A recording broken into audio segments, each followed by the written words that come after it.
Hello, welcome to Spotlight, brightening the lives of heathens everywhere. Spotlight, brought to you by the Isle of Man Arts Council. This evening, it's panto time again in Ramsey. Oh, yes it is. Yes, well, I know. We hear about a book by a local author which has been topping the bestsellers in the children's books in W.H. Smith's. And there's no business like show business. Yes, Annie, get your gun, heads back to the Gaiety after a gap of 50 years. Remember, do get in touch with any creative artistic endeavours you may be involved in, planning, hoping to create, or would really like to put in the spotlight. Be they poetic, visual, theatrical, musical, literary, mime, ceramics, the list goes on. Spotlight at manxradio.com or Howard Kane at manxradio.com. So, you may think panto season has gone for another year, but oh no it hasn't. Yes. As it's still happening in Ramsey, courtesy of Cloideryn Community Theatre up north. I found out more from founder and director of Cloideryn, Heather Ruffino, and cast member Aileen Collett. Robin Hood, riding through the glen. Robin Hood, with his band of men. Well, the reason we choose mid-February, it's because there's so much of a run-up to Christmas with so many different events going on. And by the time January comes in, by February, things have gone a bit quiet, and I think everybody's ready for a bit of fun and entertainment, and especially our nonsense with our pantomimes. So we are now going to stage Robin Hood with our unique twist, like you've never probably seen it before. So here we go. a bit different. Is this musical or straight, or how's it work? Well, we have some fun songs in, maybe a familiar tune here and there, but with my lyrics thrown in there, and the cast as well has also done some lyrics and added to the script with me, so we've all had some fun. All right. A few modifications here and there. Always. Every rehearsal's always different, as they say. Well, we have a cast member here, so rehearsal's good fun then? Yes, lots of laughs. Yes. Which is the main thing. And your character? I am Pollinetta, Chief Flower Fairy.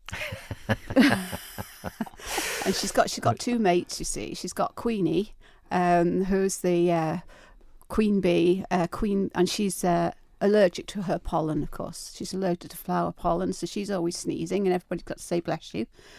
And also, to make the trio up is Christabel, this nervous little butterfly. That's so we've got Moira Crystal as Queen Bee, and we've got Jean Kennish as Christabel, and they make a great trio, the three of them. It sounds great fun. Yeah. And Cloideryn, it's proper community theatre, isn't it? It is. It's what I've always wanted to build up, always for Ramsey and the North, and it's just gradually taking off, and we got more members joining. Cloideryn is Manx for players, and we're a great team. There's a mixture of ages, and we all seem to gel together and have a great laugh together, which is what it's all about. Yeah. And we've just getting nods from the cast members. Oh yeah, definitely. We have a good group. Yeah, we do gel, all of us. We really do have a lot of fun. Okay. And where do you rehearse? So St Paul's Hall. We're based there now. We've got our own stage which gets put up. It's all clamped together, and it makes a very good stage. We have our own curtain tabs and our own sound system and lighting. And once the stage is up, the hall transfers really, I suppose, into Ramsey's mini theatre, and it works for us. So we also put on a comedy play, which we did last year at the spring, early summer, and we plan to do the same this year. But that will be at the courthouse in Ramsey. So for the little plays and concerts, so different again. Tickets are available from the Bridge Book Shop in Ramsey, and also online with ticketsource.co.uk/Ramsey Panto. You can also do that. You can pay at the door, but the thing to remember is people who have already bought tickets have priority, that they're guaranteed a seat. But the seats aren't numbered, so it's first come, first served. Through that. But as I say, you can pay at the door, but priority comes to ticket buyers. It sounds Yeah. great fun. Proper community theatre, which is lovely to see on the island. I will just say break a leg on this one. Thank you. Thank I you. hope it goes as well as we did with our musical with Star of India in the past. Indeed, that was a smash hit, so yeah. best of luck on that. The panto opened last weekend, but fear not if you missed it then, as it's on again this coming weekend, the 17th and 18th, with a matinee on the 18th. You can pay at the door. Ticket holders, however, are guaranteed a seat. You might not be if you just turn up on the door. Just putting it out there. We'll hear more from Heather next week, by the way, with some really exciting news about Ramsey Courthouse. Spotlight, brought to you by the Isle of Man Arts Council. From stage to page, A Tale's Tale, the story of a Manx cat, or the adventure of a Manx cat, is the first book by local author Jane Leese, with beautiful illustrations by artist Julia Ashby-Smythe. And the book's been doing very well in booksellers W.H. Smith, no less. I dropped down to see Jane at her place of work as she fits her writing in around her day job and family, and I found out more. W.H. Smith have stocked the book. Well, it's obviously still in stock, and they've had great interest in it, and they've put me down as Children's Author of the Month for this month so far. They have restocked several times, so there's lots of copies there, and several other shops have also stocked it.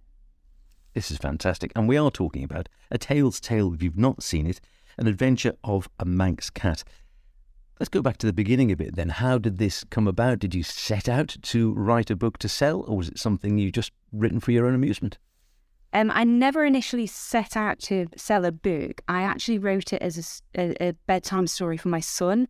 So it was never intended to actually leave the house, but things kind of progressed with a BBC writer that put me in touch with the publisher, and then things progressed for it to go into a book. And the idea of this Manx cat, I mean, are you a cat woman yourself? You got cats? I did have cats. I love cats. So I think that was always inevitable that was going to be a theme for me. But I wanted it to be Manx themed, so I wanted it to centre around the story of a Manx cat. So that was always going to be, it was inevitable that it was going to be a Manx cat for me for the story. And what was the actual story you had in mind then? Again, did you set out with a specific story and sort of moral in mind, or was this something that came about once you started the writing process? I didn't actually start out with anything in mind at all. I just sat down to write the story and everything kind of fell into place with it. So it happened quite quickly. And because it's in rhyming lyrics, I wrote the story in rhyming couplets. So it kind of fell into place quite easily, and we progressed from one part of the story to the next. And it seemed to flow quite well. So we just kind of took it from there, that it started off as a little Manx adventure. And before we knew it, we completed the entire book. And this is in English and in Manx? It is. So what we've done, we've had it obviously published in English, but Culture Vannin very kindly translated it into Manx for us. So we've had it published in both English and Manx. Are you a Manx speaker? I'm not, no, but it would be quite interesting to kind of learn. I think that it may happen in due course.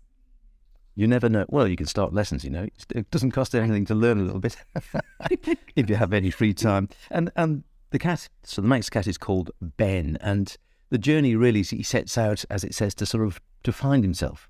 Yes, so the story is I actually wrote it for my son, who's also called Ben, so that's why the main character is called Ben. And Ben goes on a little adventure around the island to find himself, and then he discovers that it's okay to be different. The moral of the story is that he finds that it's okay to be different, and everybody's got something unique about them, and he's very happy with life after he discovers that he's normal. And what does your son think of the story? Did he enjoy it? No, he was a little bit angry that I'd used his name for the main character. Oh, no. But it was too late by that stage. I couldn't change it. Oh, no, that's no use, is it? So you've got this first book out now. It's doing very well, as you said, in W.H. Smith's. Have you got follow-ups in mind? Well, I have written another 6 books, but they're still work in progress. So I do have a lot to do around all of them at the moment, but we do have the general storyline in place. And it's just a case of fitting everything together with all of them. We should also say, of course, that it's not just the writing, there are the wonderful pictures. Yes, so I worked with the most fabulous lady, Julia Ashby Smythe. So she's my illustrator for A Tale's Tale, and she's done the most incredible job. I'm really happy with her work, and I didn't like to impose any restrictions on her work, and I just left her to it with her imagination, and she's just done the most wonderful job, and it's really well suited to the book. So she's done an incredible job. I'm very happy with her work. So maybe more in the offing, more illustrations. It does look absolutely fantastic. Is this something you would consider doing full-time? Because at the moment you sort of fit it in your spare time. I do. I'm quite happy with my full-time role at the moment. So this is just something that I'm quite happy to do on the side for now. This is just a little hobby of mine just to tick me over. But I'm quite happy with my full-time role at KPMG for now. And what would you say to anyone who's sort of... Because you often hear this, don't you, this old adage that everyone's got a book inside them, and people quite often write things and think, oh, no, I couldn't possibly think about publishing that or whatever. And yet, there you are, you've gone along, you've done something which you just did off your own bat, for your own amusement and for your son's amusement, and yet here it is now, something of a bestseller in W.H. Smith. So do you think it's something anyone can do? They put their mind to it? Absolutely. I think if you have your head set on doing something, absolutely go for it and don't let anything hold you back. I think that it's something that everybody should try and do. If you have a dream, you just need to pursue it and go for it. And I don't believe there's anything that you can't accomplish if you put your mind to it. Well, listen, ever so well done. Fantastic achievement. It looks marvellous. It's selling very well indeed. I can feel already volume 2 and 3 are going to do very well. So who knows, it might be a whole new career. Thanks very much for taking the time to talk to us today on Spotlight. Thank you very much for having me. Thank you. Great stuff. Lovely little book. It's published by Lily Publications. Jane tells me she doesn't yet know about a volume 2, but watch this space. And as Jane herself says, if she can get a book published, then so can you. Think on, budding authors. There's no business like show business, like no business I know. One of the many classic songs from the show, Annie Get Your Gun, with a score by Irving Berlin. And now it's coming back to the Gaiety stage after a gap, I'm told, of some 50 years. Seems hard to believe, doesn't it? It's being staged next month by the Manx Operatic Society. Cast members Kate Cowley, Daniel Sebastian Gray, Phil Bird and director Jeremy Tustin called into the Spotlight studio to tell me more. Yesterday they told you you would not go far. That night you opened and there you are. Next day on your dressing Well, room. luckily it was revised in 1999, which is about 20 years ago now. So they've taken some of the original material out and added some newer stuff into it, and the orchestrations are all brand new. So they've revamped it completely. So you still get the classic show, but it has a modern take to it, which audiences now expect, I think. And so when we say a modern take, what has sort of changed compared to the classic? Of the people think back to the film or the original, what sort of thing? Yeah, no, this is set in the Big Top. So it's Buffalo Bill's Big Top arena. So it's more circus-based, and it'll have that feel about it. So every scene that happens, the ensemble change the whole set. Things fly in, and it creates an easier take on the show. Rather, the old version was very clunky with all the cloths coming in, but this one, it runs so smoothly. And again, that's what audiences like nowadays. It's true. I suppose there's a different expectation. Yeah. Musically wise, are the sort of the classic numbers, your sort of, no business like show business and doing what comes naturally, will they still be? They're still there, but the show business number actually owns the show now. Oh, wow. So, yeah, it's a great opener. Well, I was going to say, that is a fantastic way to get going. Character-wise then, so Annie, yeah, I mean, do you have to learn to shoot? I could have to learn to pretend to shoot. Have you ever shot before, or? No. No? No. But we were lucky enough our guns arrived last night, our proper guns, so we were starting to Oh, wow. use those. But yeah, I've been practicing with one that's way heavier than I'm used to, but having to get used to carrying it around all the time and things like that. And what about the character itself? Can you identify with the character? Is it something that's way out of your normal comfort zone, or is it something that, you feel familiar with, something you can bring something yourself into? I think she's quite a maternal figure because she's the older sister to all her younger brothers and sisters. So I think in that sense of it, I think that's more like me because I'm a mum of 3 myself. But the character herself, she's far more confident and ballsy than I am in real life. But it's been a really nice experience to sort of be able to play that, which is very different from me. Well, I take it as a very energetic role. Yeah, she doesn't really leave the stage very much. So, Once you're on, you're on. yeah, pretty much. She doesn't do an awful lot of dancing, thank goodness. But she's on there pretty much most of the time, talking to everybody and singing. So yeah, it's been a lot more intense than I first anticipated, but it's been an absolutely brilliant challenge. And were you familiar? I mean, some of the numbers are classic ones, I think, that you'll hear around. Were you familiar with some of the showstoppers or stuff you've done before, or something you've had to start from scratch? The only one the two that I knew were No Business Like Show Business and Anything You Can Do, I Can Do Better, which I think everybody sort of knows. Yeah. And that's been a lot of fun to do with Dan, because you can really get your teeth into it, because it's just an argument, so that's been great. But apart from that, I didn't really know the show particularly well. I think I'd seen the film probably years ago, but apart from that, no. And Dan, you were nodding with that one in agreement. So Yeah. Is that a favourite number for you as well? Yeah, it's good fun. I'd done that song before and forgotten I'd done it, and then I read the script and that's where that's from. Brilliant. Yeah, no, it's good fun. You can only have a laugh with it, really. What about your character itself? What can you do you think you can bring much of yourself to this character, or is it really playing a totally different character for you?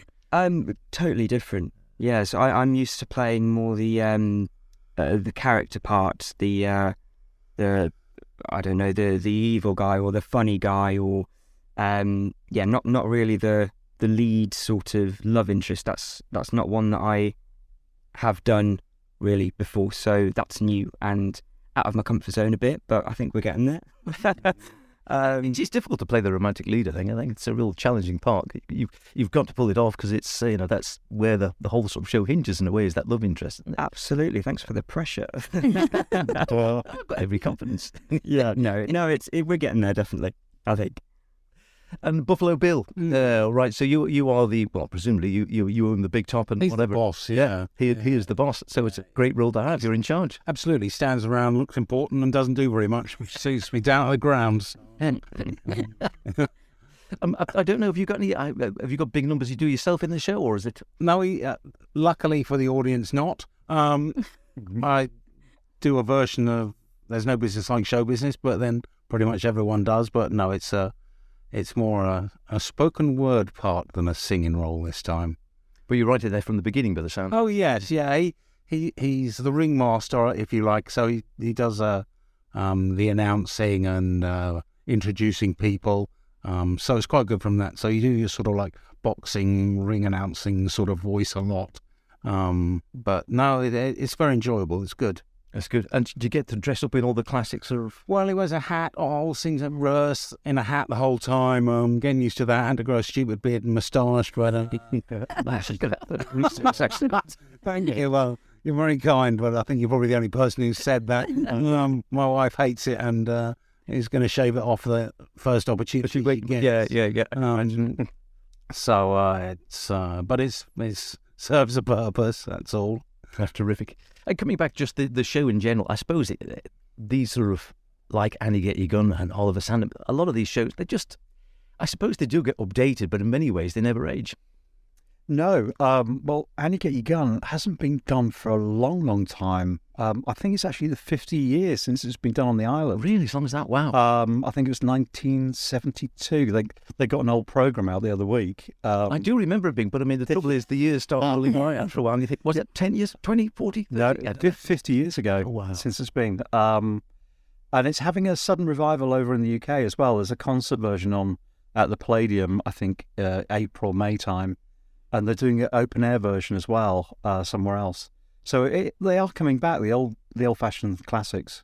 Well, and there's been a massive sort of interest again, isn't there, I think, or just a resurgence in just sort of musicals as a genre. They sort of, one stage, they seem to have a bit of a dip. Now they just seem to be right back up there again. Yeah. And I think people want to see the classic musicals. I mean, I know the Isle of Man is always wanting the first of this, the first of that, but it is nice to actually go back and recreate something that they saw years ago, but with a slightly different take on it. yes, it's great for the brand new premieres over here, but I mean, we've had real good fun doing this, putting this on. Yeah. Really different. And you go back to all the things you learned years ago, and you actually put it on stage now. It's great. It's great because I've been doing all these routines lately.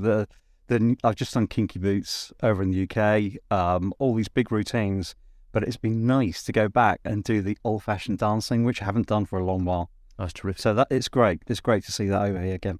Okay. And is everyone good with the dancing? Because I imagine, is there lots of sort of like the sort of cowboy style type dancing, or is it more modern than that? Or Yeah, it's in one like the big number. It's more like hoedown type steps. Luckily, I don't dance very much, so everyone's safe from having to see that.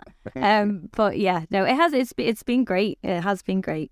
And the big dance numbers they're really eye catching and really great to watch. Oh, it's really lovely. And a whole ensemble cast, so a cast of, I mean, well, just the sort of three of you here now, but a cast of how many in total in this? Ish. 35, 36. So it's sizable. Yeah.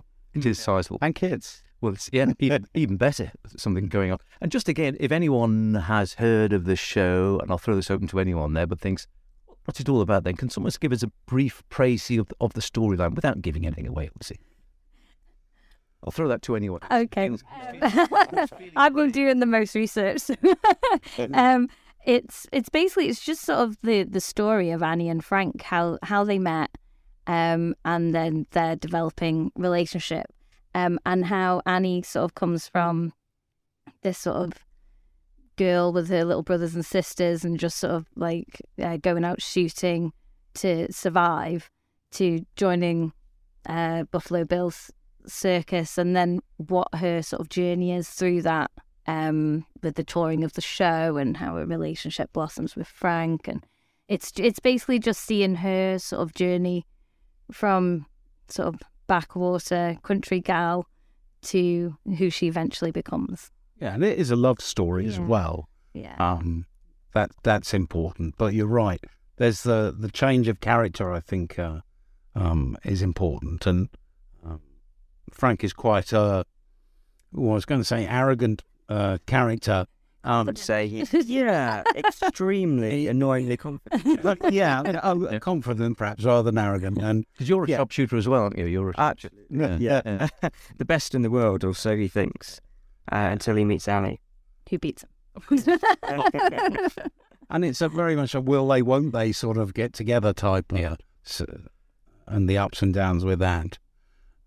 Well, it's suitable for all the family then. Obviously, it's a family show. Yeah. Anyone can come along, Yeah. All important times and dates, then. When can people actually go along and see it? It's on the 18th to the 25th of March at the Gaiety Theatre, and we have matinees on Sunday the 19th and Saturday the 25th. Break a leg, everyone. It's going to be a classic show. Wonderful stuff. Have fun. Try not to shoot anyone. And thanks for coming in.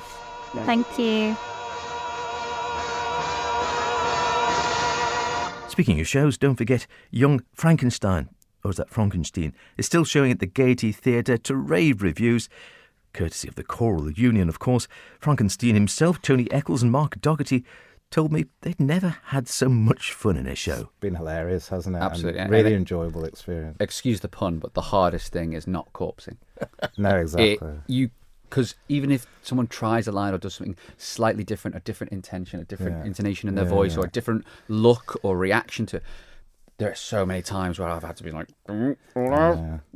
just struggle through it, because it could happen, it could happen on the night, and there's some different things, and it's just so silly. Young Frankenstein, on until the 18th of February at the Gaiety. Catch it while you can. That's about it for this week. Don't forget, if you want to hear anything again, go to maxradio.com, download the Spotlight podcast, listen where and when you want. Why not try it whilst riding a space hopper in Moorick Park? See you next week. Look after yourselves, and whatever you're doing, be creative about it. Cheerio.